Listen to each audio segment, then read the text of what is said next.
존 웨슬리라는 사람이 있습니다. 그 사람은 영국 감리교를 부흥시켰던 약 300년 전 인물인데 그 시대에 탁월한 부흥사였고 목회자였고 신학자였습니다. 당시에 감리교회는 처음 시작했는데 이 존 웨슬리가 회심하고 나서 급속도로 감리교가 부흥하게끔 됩니다. 5월 24일은 모든 감리교에서 아무런 집회도 하지 않고 존 웨슬리를 기념하면서 회심 기도 운동을 벌입니다. 1738년 5월 24일 존 웨슬리가 회심한 다음에 복음을 재발견하고서 놀랍게 섬기면서 교단이 부흥했기 때문에 모든 감리교회가 전 세계적으로 그 주간에는 다른 교단과 연합하지 않고 무조건 존 웨슬리 회심 기념 주간에 금식하면서 기도합니다. 네, 그런데 그만큼 이 존 웨슬리가 상당히 뛰어난 사람이었지만 그가 회심 전에는 두려움과 걱정에 있던 사람이었습니다. 그는 일찍이 미국에 있는 조지아주에 있는 인디언 선교를 하고 나서 영국으로 돌아가는 배에서 한 5개월 동안의 여정 가운데 풍랑 때문에 서너 번 정도 죽을 고비를 넘깁니다. 두려워하죠. 그런데 선창에서 예배하던 모라비안 교회 성도들은 뜨겁고 은혜 가운데 평온한 가운데 찬송을 드리며 예배를 드리는 것을 보았습니다. 문화 충격이었습니다. 자기는 선교사였고 또한 이런 두려움의 공포 가운데 떨고 있는데 저 교인들은 저 배 밑바닥에서 찬송과 기도와 말씀 들으면서 감동의 시간을 보내는 것을 보고 큰 충격을 받았습니다. 그런 다음에 배가 육지에 닿은 다음에 그 모라비안 교회 리더였던 스판겐 베르크라고 하는 목회자와 대화를 나눕니다. 그때 그분이 묻습니다. 그리스도가 누구인지 아십니까? 뭐 다른 것도 아니라 심플한 걸 묻습니다. 그리스도가 누구인지 아십니까? 그랬을 때 존 웨슬리는 답하기를 세상의 구주임을 알고 있습니다. 그 다음 질문이 중요합니다. 당신을 구원하신 사실을 알고 있습니까? 다른 사람을 묻지 않고 당신을 묻고 있습니다. 그때 존 웨슬리는 답하기를 그분이 나를 위해 돌아가셨기를 바랍니다. 뭔가 이렇게 답이 어정쩡하고 뭔가 좀 어색한 답이 라는 것을 저희들은 눈치를 챌 수 있습니다. 그는 선교사였지만 그리고 인디언들을 봉사했던 그러한 말씀 사역자였지만 구원과 영생에 대한 부분은 뭔가 아리송하게 답을 한 것을 볼 수 있습니다. 나를 위해 돌아가셨기를 바랍니다. 그럼 그게 뭡니까? 다음 달에 저희는 세례식과 성찬식을 갖습니다. 아무나 성찬에 참여할 수는 없습니다. 성찬 분배위원들은 미리 모여서 누구누구는 확인되지 못했으므로 주지 마시라 그렇게 저희들은 그렇게 얘기합니다. 14세 이상 되면 누구라도 바로 신앙 고백을 한 사람들만 성찬에 참여할 수 있고 또한 세례, 입교 문답이나 세례를 받을 수 있습니다. 신앙 고백을 물어보는 것은 왜 물어볼까요? 세상이 교회를 어떻게 생각합니까를 묻는 것이 아니라 당신은 주님을 어떻게 믿습니까를 묻는 거죠. 즉 신앙생활은 철저하게 무리가 아니라 나의 고백이 전제된다는 것을 보여줍니다. 존 웨슬리는 그 다음에 어느 한 집회에서 로마서에 대한 말씀을 듣다가 크게 깨달으면서 회개하게끔 됩니다. 개인의 고백이 중요한 것입니다. 주님 역시 오늘 말씀을 보시면 제 아들에게 중요한 것을 확인하고 말해주기 위해서 오늘 말씀을 전하십니다. 주님은 제 아들에게 처음부터 많은 말씀을 가르쳤고 또한 동시에 이적을 보여주었습니다. 심지어 죽은 자도 살리셨습니다. 죽은 자를 살리고 적은 식량을 가지고 몇만 명을 먹이시는 놀라운 이적도 보여주었습니다. 그런 다음에 주님은 그걸로 다 끝나지 않고 제 아들에게 중요한 것을 점검하고 자신이 가야 할 길을 말해주기 위해서 오늘 말씀에서 이렇게 질문합니다. 우리 같이 한번 18절 말씀인데 다시 읽어보겠습니다. 시작. 예수께서 따로 기도하실 때 제 아들이 주와 함께 있더니 시대 우리가 나를 누구라고 하느냐. 주님은 특별한 걸 꼭 할 때 뭐 하십니까? 기도하십니다. 제자를 부를 때도 기도했고 베드로의 신앙 고백을 듣기 전에도 기도하는 가운데 질문합니다. 누가복음의 독특한 그런 어법인데 28절에 보시면 변화산에서 자신이 누구신가를 보여주기 위해서 지금 베드로와 제자들에게 묻는 것은 지식적인 질문이었다면 변화산에서의 모습은 시청각적으로 보여주는 사건이었습니다. 변화산 그냥 간 것이 아니었고 28절 끝에 보면 기도하시러 산에 갔다라고 나와 있고 29절 말씀 보시면 기도하실 때라고 나와 있습니다. 하나님께서 주님께서 자신이 누구신지 해야 할 중요한 일이 앞에 있을 때 그것을 말씀할 때는 꼭 이렇게 기도하는 모습이 등장합니다. 그러니까 저에게 주는 아주 중요한 삶의 교훈이죠. 무엇을 할 때든지 간에 기도가 중요하다는 것을 누가복음은 강조하고 있습니다. 그런데 그 질문 내용이 무엇입니까? 물어 이르시되 무리가 나를 누구라고 하느냐 묻습니다. 무리. 사람들이 어떻게 주에 대한 것을 믿고 있는지를 묻고 있습니다. 주님은 제 아들에게 제3자의 입장, 제3자의 생각을 묻고 있습니다. 세상의 판단을 묻고 있고 세상의 생각과 주변의 생각을 묻고 있습니다. 19절에 보면 제 아들이 답하죠. 주님은 무엇입니까? 세례 요한, 엘리야, 선지자 중 한 명이 다시 소생한 것으로 사람들이 지금 이해합니다. 이것만 해도 주님은 좋은 평가를 받는 그러한 주님이었습니다. 그런데 거기에 주님은 만족하지 아니하시고 보다 본질적이고 중요한 것을 질문합니다. 그것은 무엇인가요? 너희는 나를 누구라고 하느냐라고 묻습니다. 그 말씀이 그 다음 절에 나와 있는데 20절 말씀 다 같이 읽어보겠습니다. 시작. 예수께서 이르시되 너희는 나를 누구라고 하느냐? 대답하여 이르되 하나님의 그리스도시니이다. 베드로가 처음 부르심 받았고 아마 연장자였던 것으로 보여집니다. 그래서 대표적으로 답한 겁니다. 그 답은 바로 그리스도시라고 답합니다. 답의 내용이 다른 복음서에 비해 짧습니다. 그 얘기는 뒤에 있는 게 중요하기 때문에 답을 짧게 쓴 것이 아닌가 싶습니다. 이때 주님은 이렇게 물었죠. 너희는 나를 누구라고 하느냐라고 묻습니다. 즉 주님은 세상의 답을 요구하지 않습니다. 주님은 세상의 교회 평가를 말하지 않습니다. 주님은 세상 사람들이 교회와 복음에 대한 견해를 묻는 것이 아니었습니다. 너 자신의 그걸 묻고 있는 거죠. 다음 달 되면 입교 문답도 하고 세례 받습니다. 세례 받을 때 학생의 부모에게 묻지 않습니다. 학생을 가르친 교사나 교육자에게 묻지 않습니다. 누구한테 묻습니까? 받는 그 당사자에게 묻습니다. 저도 고1 때 세례 받을 때, 입교 받을 때 기분이 너무 좋았어요. 그때 앞에 계신 분은 저와 동거하시는 분이었는데 그분이 저한테 묻는 것입니다. 그대는 말이 너무 좋았어. 그대는 아들아 묻지 않고 그대는 네가 죄로 때문에 죽었던 존재임을 인정하느뇨? 너무 그 질문이 좋았어요. 목사 아들이기 때문에 입교하는 것이 아니라 네가 정말 시간과 때가 되어서 네 마음 가운데 소원이 생겨서 너가 결정한 대로 예수 앞에 서느냐? 그 질문이 너무 좋았어요. 나의 고백이었기 때문에 그렇습니다.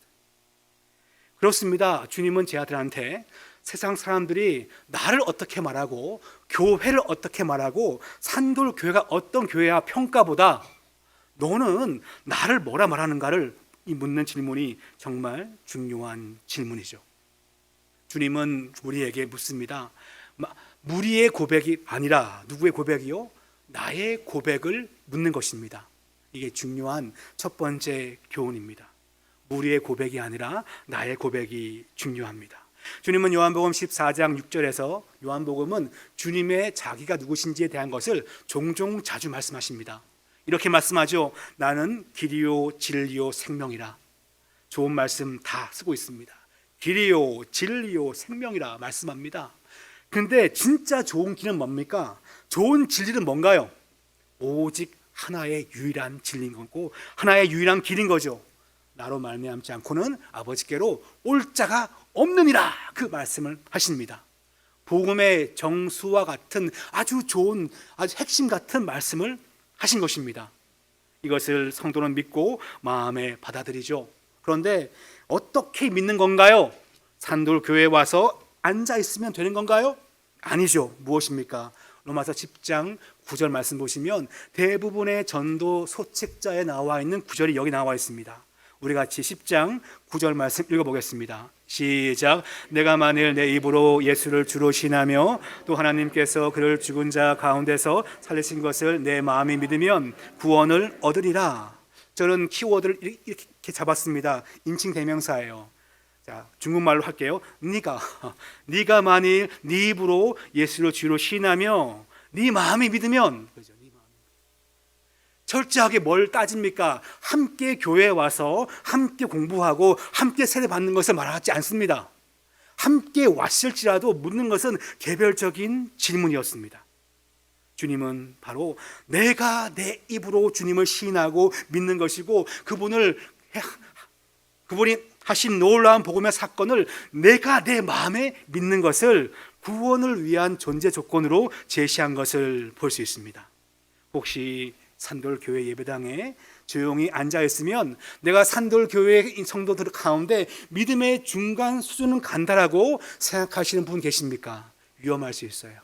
제가 매주 설교를 하는데 설교하면서 느끼는 것은 내가 그래도 시흥 지역에서 중간을 갈 거야 라는 것도 지극히 위험한 생각이죠. 내가 주일학교에서 학생들을 가르칩니다.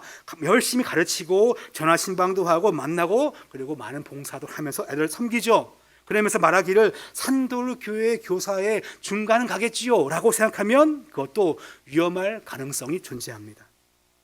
그렇게 주님은 무리를 통틀어서 무리를 부르시고 무리 가운데 그냥 덤탱이로 그냥 한꺼번에 다 믿고 한꺼번에 세례받고 한꺼번에 구원 만든 것을 결코 말씀하지 않습니다.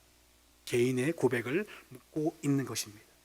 한 명 한 명 개인의 신앙 고백이 주님에 대한 정체성을 묻는 중요한 질문이죠. 주님이 누구라고 믿고 계십니까?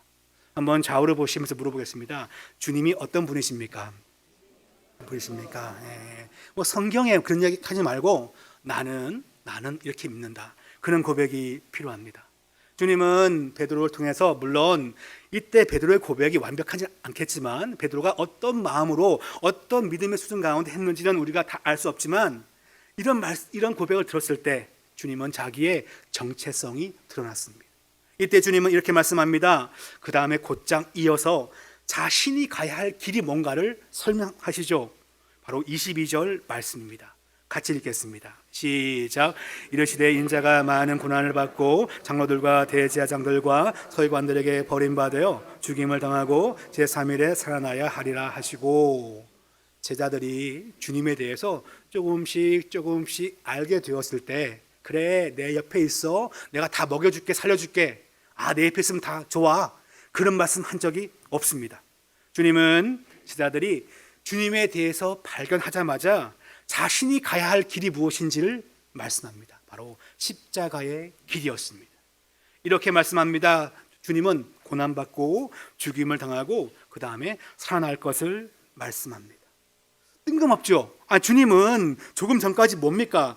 극소량의 식량을 가지고 절대 많은 군중을 먹이신 주님의 권세 있는 모습이었습니다.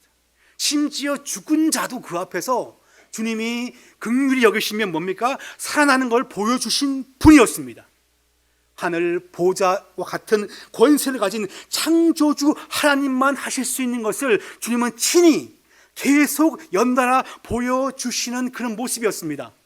그런데 주님은 제자들이 주님에 대해서 알자마자 이렇게 합니다. 아니야, 나는 철저하게 뭡니까? 고난받고 시기와 질투와 모욕과 치욕받으면서 이제는 죽음의 길을 간다는 것을 말씀하십니다. 그리고 주님은 그것이 자기가 가야 할 모든 것을 살리는 그 길이라는 것을 말씀을 하시는 것입니다. 특이한 말씀이죠. 그냥 주님, 그냥 여기가 좋사오니 계속 그냥 살지요. 필요할 때 빵과 또 물고기를 만들고 필요할 때 그 다음에 옷을 만들고 돈을 찍어낸다면 얼마나 좋겠습니까? 사람들은 생각하지만 주님이 가시는 길은 십자가의 길이었습니다. 그런데 주님은 여기에 포커스를 잠깐 두고서 그 다음 말씀 보면 성도가 살아야 하는 삶의 모습을 말하고 있습니다. 우리는 어떻게 살아야 할까요? 한다면 23절 보시면 이렇게 나와 있습니다. 우리 같이 볼까요? 시작. 또 무리에게 이르시되 누구든지 나를 따라오려거든 자기를 부인하고 날마다 제 십자가를 지고 나를 따를 것이니라. 아니, 주님 오병이어를 베푸시고 죽은 자를 살리시고 그렇게 능력 많으신데 아니 왜 우리한테 이렇게 어려운 걸 요구하십니까? 라고 말할 수 있어요. 누가 예수를 믿는 자인가? 누가 예수의 제자인가 봤더니 자기를 부인하라 말씀하십니다. 부인이란 단어는 여러 의미가 있겠지만 단절이란 뉘앙스가 있다고 합니다. 단절. 뭐와의 단절일까요? 나의 생각과 계획과 하고 싶은 것이 있으면 그것을 단절시키는 것, 끊어버리는 거죠. 그게 부인입니다. 그러면서 자기의 십자가를 지는 것이 성도가 살아야 할 삶의 모습이라는 것을 말합니다. 목사님 잠깐만요, 설교가 좀 부담스러워요. 생각할 분이 있어요. 이렇게 묻고 싶습니다. 만약에 이 말씀이 부담스럽다면 우리는 다시 앞으로 돌아가서 이런 질문을 해야 합니다. 주님은 나에게 어떤 분이십니까? 주님은 성도에게 무엇입니까? 나에게 주님은 전부입니까? 부분입니까? 주님을 따르는 것은 성도가 신뢰하는 여러 항목 가운데 하나에 불과한 것입니까? 예수 믿으면 좋은 것이고 안 믿어도 그만인데 믿으면 좋다니까 그냥 믿어볼게. 혹시 이런 마음으로 신앙생활 시작을 하였습니까? 네, 시작한 거 좋아요. 근데 계속 그런 마음 먹고 계십니까? 1년, 10년 지나도. 미안하지만 위험합니다. 많은 신앙 가운데 하나 더 추가하면 좋으니까 혹시 예수를 고백하며 지금 살고 있는 것입니까? 아니 믿으면 좋다니까, 영생 받는다니까, 잘 먹고 잘 살고 건강하고 행복하게 잘 살면서 영생까지 보장해주면 좋으니까 교회 가보자고, 그런 마음으로 나온 것까지는 좋았지만 계속 그런 마음만 먹고 계시다면 위험합니다. 뭘 믿는지 본인도 모르기 때문에 그렇습니다. 예수를 믿는 것이 정말 나의 전부입니까? 아니면 부분입니까? 베드로가 말했습니다. 그분은 나의 그리스도라는 말, 메시아, 구원자라는 거죠. 더 나가면 나중에 도마는요, 부활한 주님 만났을 때 나의 하나님이라고 그렇게 고백하였습니다. 주님은 성도에게 창조주 하나님입니다. 하나님은 창조주고 주님은 창조에 참여하신 성자 하나님이십니다. 주님은 바로 창조주가 되신 온 천하 만물을 주관하시는 분이 나를 위해 죽으신다는 것을 말씀하고 있습니다. 우리가 믿는 그 예수는 그저 믿으면 좋은 것이고 안 믿으면 그만인 것이 아니라 그분은 모든 것을 통찰하시고 주관하시고 지금도 성도 가운데 있는 만물의 주관자 되신 창조주이신 줄 믿습니다. 그렇다면 그분은 나에게 무엇입니까? 부분입니까? 전부입니까? 전부이죠. 그러면 그분이 함께 사는 삶은 그렇게 힘든 삶일까요? 힘든 구성은 있지만 그 삶 가운데 기쁨과 감사와 감격과 눈물과 응답이 존재하는 건가요? 이 질문이 중요합니다. 주님 나에게 전부입니까? 아니면 찌끄러기 잠깐 그냥 부분입니까? 구원받기 위해서, 구원만 그저 받기 위해서. 이 질문 상당히 중요하죠. 예수를 믿는다는 것은 무엇입니까? 주님이 나의 전부가 되신 것입니다. 그리고 나의 모든 것이죠. 그러니까 뭐합니까? 내 생각을 끊어버리고 주님만 의지합니다. 주님만 경배합니다. 찬송합니다. 그거죠.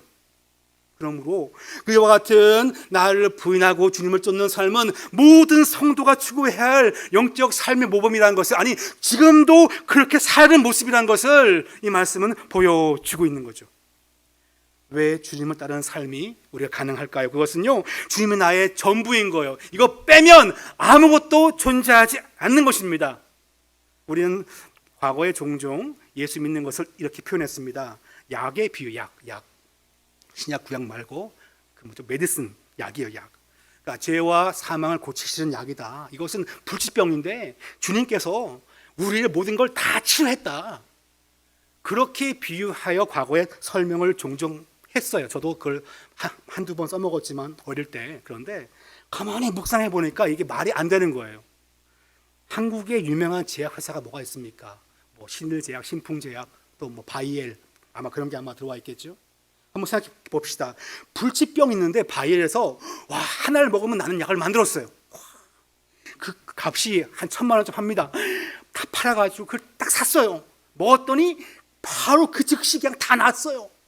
그 다음에 여러분은 바엘사를 찬송합니까? 찬양합니까? 경배합니까? 바엘사와 함께 매일 걷고 있습니까? 바엘사에게 매일 경배하고 기도하고 그이들의 말을 듣습니까? 약은 약에 불과한 거예요. 예수를 믿는 것은 나를 죄와 사망 가운데 구원한 그 놀라운 은혜가 있지만 또한 동시에 뭡니까? 지금도 주님과 함께 걷고 있고 그분한테 기도하고 있고 찬송하고 있고 이름을 부르고 있지 않습니까? 이게 다른 거예요. 약과 주님을 비교한다는 것은요, 약간 함량 미달의 비유에 불과한 것입니다. 주님은 나를 죄와 사망 가운데 구원하신 분이기도 하지만 지금도 여전히 나에게 생명과 소망과 힘을 주시는 분이신 줄 믿습니다. 이것이 참 생명을 가진 자의 삶이란 거죠. 24절 말씀 보시면 나와 있습니다. 한번 다 같이 볼까요? 시작. 누구든지 제 목숨을 구원하고자 하면 잃을 것이요 누구든지 나를 위하여 제 목숨을 잃으면 구원하리라. 언뜻 보면 무서운 말씀이에요. 그러나 성도가 갖고 있는 생명이 인간적인 생명입니까? 참 생명입니까? 인간적인 목숨인가요? 참 목숨인가요? 그 다음 줄 이렇게 나와 있습니다. 사람이 만일 온 천하를 얻고도 자기를 잃든지 빼앗긴지 하면 무엇입니까? 무엇이 유익하리요? 같은 누가복음 12장 말씀 보시면 한 부자가 등장합니다. 그 부자는 농사를 지은 다음에 많이 수확한 다음에 창고를 짓습니다. 그리고 이렇게 말합니다. 내 영혼아, 참 멋있는 말이에요. 내 영혼아, 열에 쓸 물건을 많이 쌓아두었으니 평안히 쉬고 먹고 마시고 즐거워하자. 지난주에 누가 복권 얘기를 하더라고요. 지금 복권 가운데 매달 몇 백씩 나오는 복권이 있대요. 그거 되면 내가 한 30년은 먹고 마시자, 아마 그러겠죠. 하나님은 이렇게 말씀하십니다. 어리석은 자여, 오늘 밤 네 영혼을 도로 찾으리니 네가 준비한 것이 누구의 것이 되겠느냐. 내 영혼아, 잘 살자, 이 땅의 삶을. 그랬더니 하나님 말씀은 네 영혼아 하는 말씀이 그 생명 내 거가 내가 데려간다 그런 거예요. 그러니까 생명을 얻기 위하여 발버둥 치는 삶을 살죠, 그죠? 그게 인간의 삶이에요. 그러나 예수 믿는 성도는 뭡니까? 참 생명을 발견한 자가 되지 않습니까? 그렇기 때문에 우리는 거기에 매여 있지 않다는 거죠. 바로 주님 주시는 참 생명이 나에게 삶의 전부이기 때문에 그렇습니다. 우리는 가끔 육신 때문에, 재물 때문에, 자녀들 때문에 눈물도 흘리고 아파합니다. 그렇지만 우리에게는 뭐가 있습니까? 참 생명, 참 영생, 참 소망이 성도에게 주어져 있는 줄 믿습니다. 나의 전부가 되신 주님이신 것이죠. 마태복음 6장 24절 말씀 이렇게 나와 있습니다.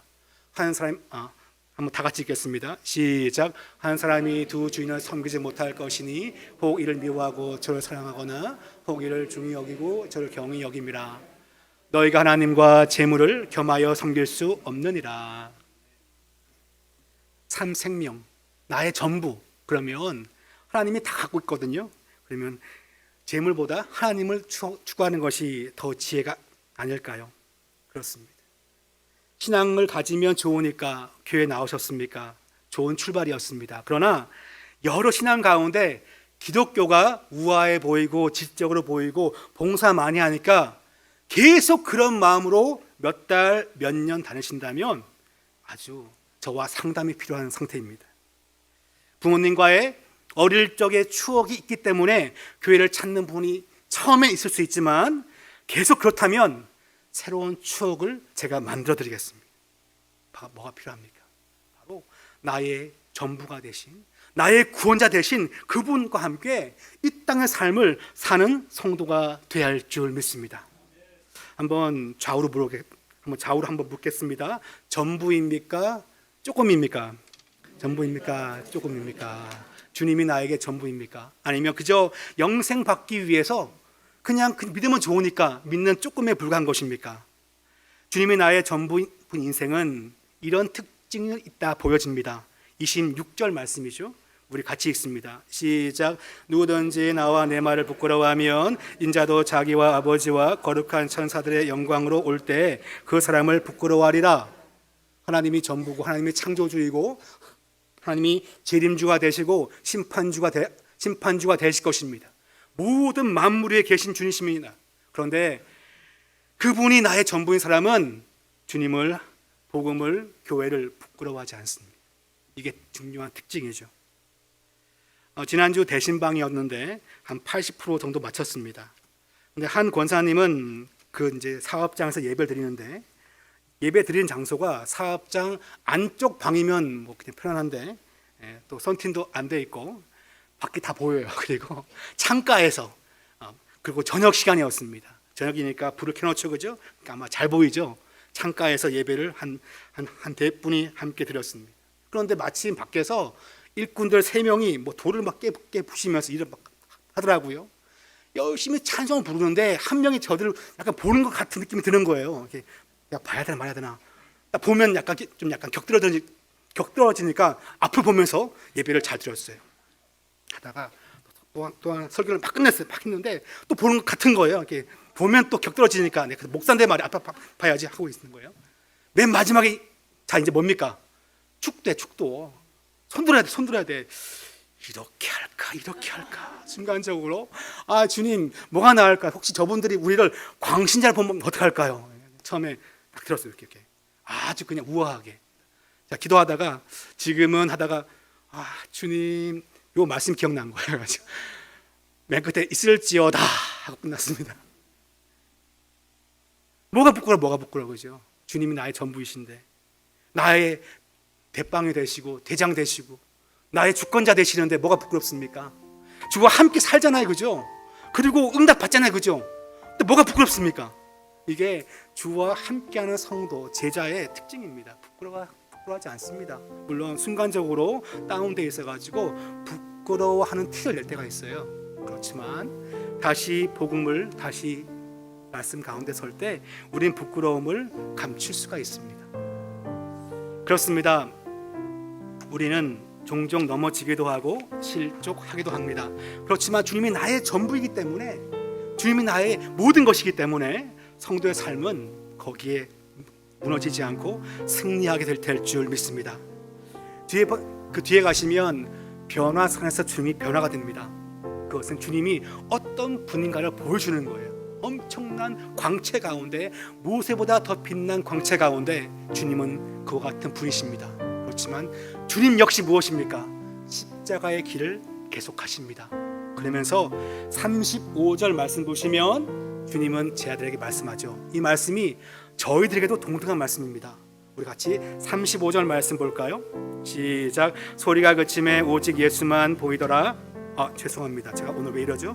자, 우리 35절 읽겠습니다. 시작. 구름 속에서 소리가 나서 이르되 이는 나의 아들 곧 택함을 받은 자니 너희는 그의 말을 들으라. 아멘. 너희는 그의 말을 듣는 것이 성도가 할 삶의 전부예요.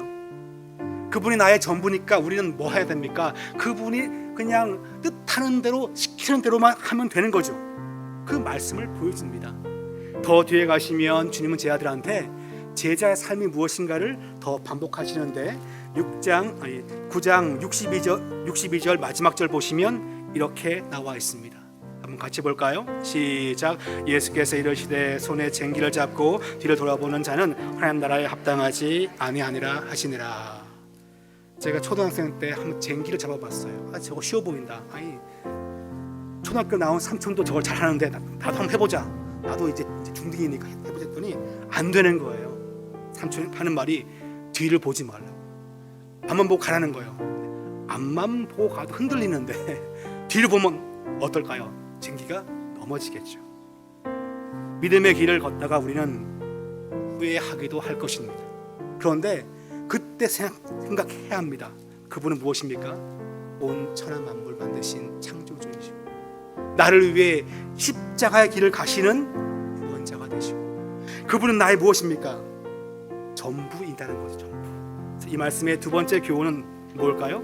십자가의 길, 나의 전부이어야 한다는 것입니다. 네, 우리 시간 이 말씀을 생각하면서 한번 기도합시다. 주님, 종종 이 땅의 삶을 내 힘으로 살고 믿음도 내가 믿는 걸 믿지만 주님이 나에게 모든 걸 주시고 나와 함께 하시고 지금도 영생만 주는 것이 아니라 지금도 예배를 받으시고 기도를 들으시며 응답하시는 주님이신데, 모든 걸 소유하신 하나님이신데, 나의 전부이신데 내가 그것을 잊어버리고 내가 그냥 갖고 싶고 내가 하고 싶은 것을 쫓는 나약한 존재임을 고백하오니 주님 나의 전부 되신 이 신앙을 항상 붙잡고 살도록 인도하여 주옵소서. 그와 같은 믿음의 고백이 나와 더불어 나의 자녀들까지도 함께 하기를 원합니다. 주여 불쌍히 여겨 주옵소서.